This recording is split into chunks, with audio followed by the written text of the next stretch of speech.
Hi, my name's Theresa Miller, and I'm a principal technologist with Cohesity. And I'm Doug Ko. I'm responsible for product marketing for our cloud products and services here at Cohesity. So today we want to talk to you about different options for backing up your Microsoft 365 SaaS data. So, Microsoft 365, it's been growing like gangbusters over the past couple years. People adopting their collaboration tools like Teams and obviously the standard Office products. Lots of data in there. It's cloud, it's SaaS. Doesn't Microsoft take care of all the data for us? And really, I don't need to worry about backing it up. It's a really great question. By way of cloud providers, the answer is never the same. But by way of Microsoft 365, there are some policy-based options that will allow you to do some protection, but it's not backups. Okay. The other thing that I think is pretty interesting is if you do some research, you'll find that ESG has done a study and found that by way of actual recovery of M365 data, there's only a 15% success rate on getting data back. So that's a big challenge. And so I think what you and I need to do today is break this down in terms of like the benefits of the different options and the challenges that go with it, so we can get some better insights into why that recovery rate is so low and how we can get that up to more like 100% recovery rate.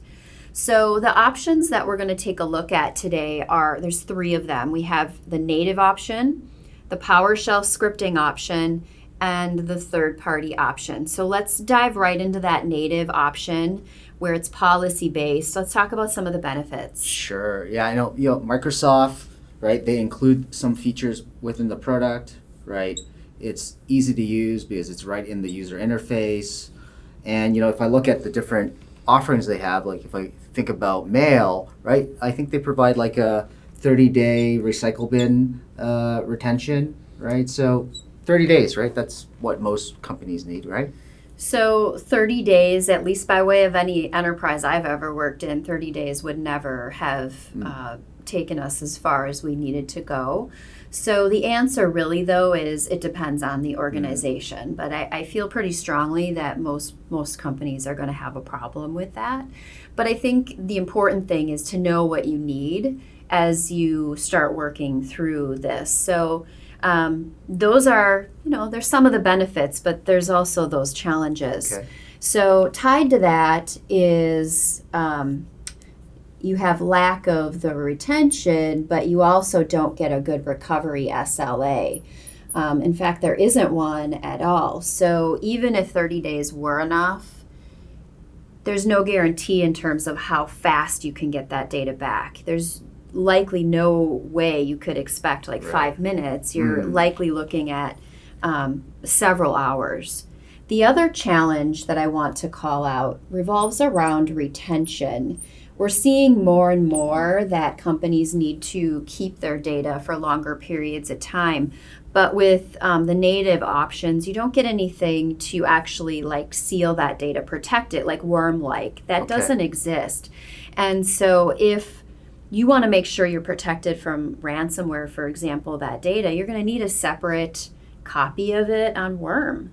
So those are the key challenges I see with native.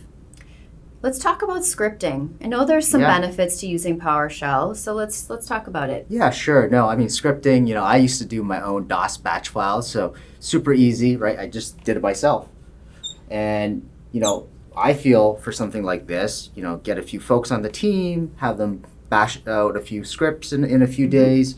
So, I think it's pretty cost effective, just, a little bit of extra work for a few people, right? Should be pretty simple. Should be a good solution. It can actually be a good solution, but some of the challenges that go with scripting revolve around this word change.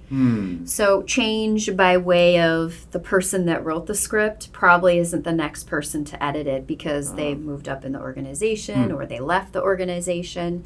But also remember on the back end, the PowerShell codes often change as back-end software upgrades are happening. Sometimes those get changed out. And so my experience with scripts, especially larger scripts, as soon as multiple people start working with it because of change or those scripting changes, you end up with a script that can't even be modified. Mm-hmm. Everyone's afraid to touch it. So it actually can become quite cost counterproductive by way of time over time. Right.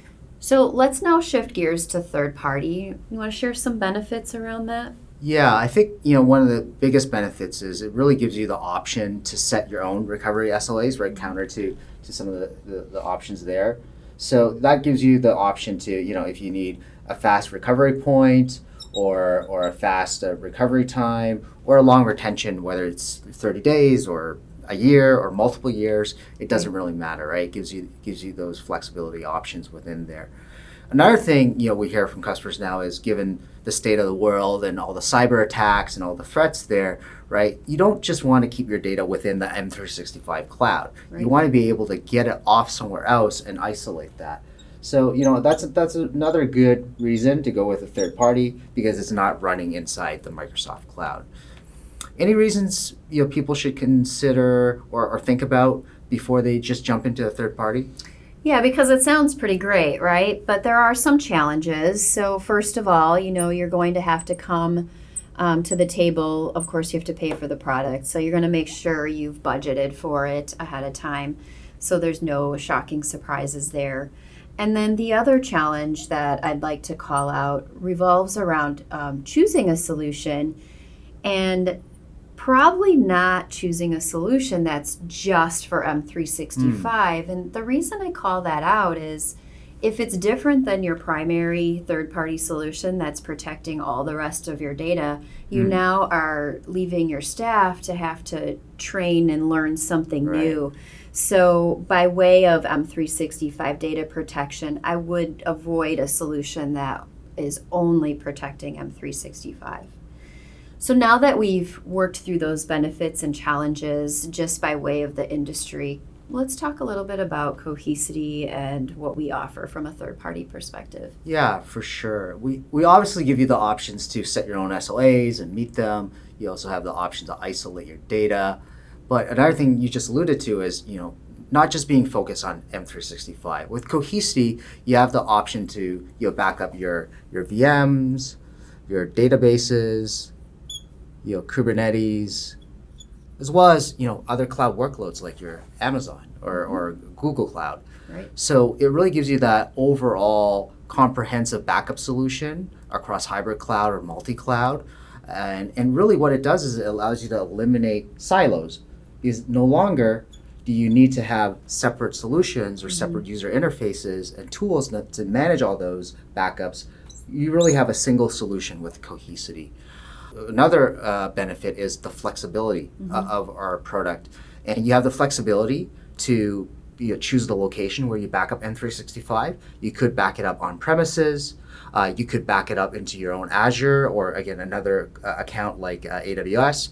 Or like a lot of customers are choosing today because they went with a SaaS model with M365, they're choosing a backup as a service model for backup. So it's super simple. You go online, you sign up, you connect your M365 environment, and you start protecting your data within minutes.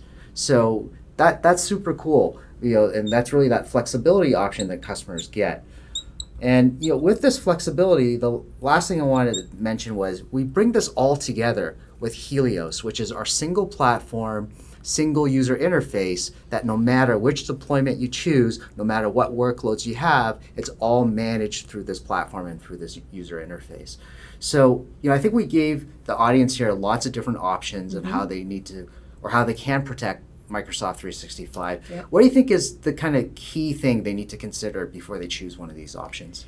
I think at the end of the day, it comes down to those SLAs and knowing if you need that point in time and if you need that recovery SLA to be fast. Because with some of the basic options like native and scripting, there's no guarantee there. And if that's important to you, then you definitely are going to want to move into the third-party category and plan for that. And the best part of that is that you're going to get yourself to be one of the other parts of the statistic, right? You're going to move basically into the 85 to 100% category for recovery. And at the end of the day, that's what we want for our enterprise data.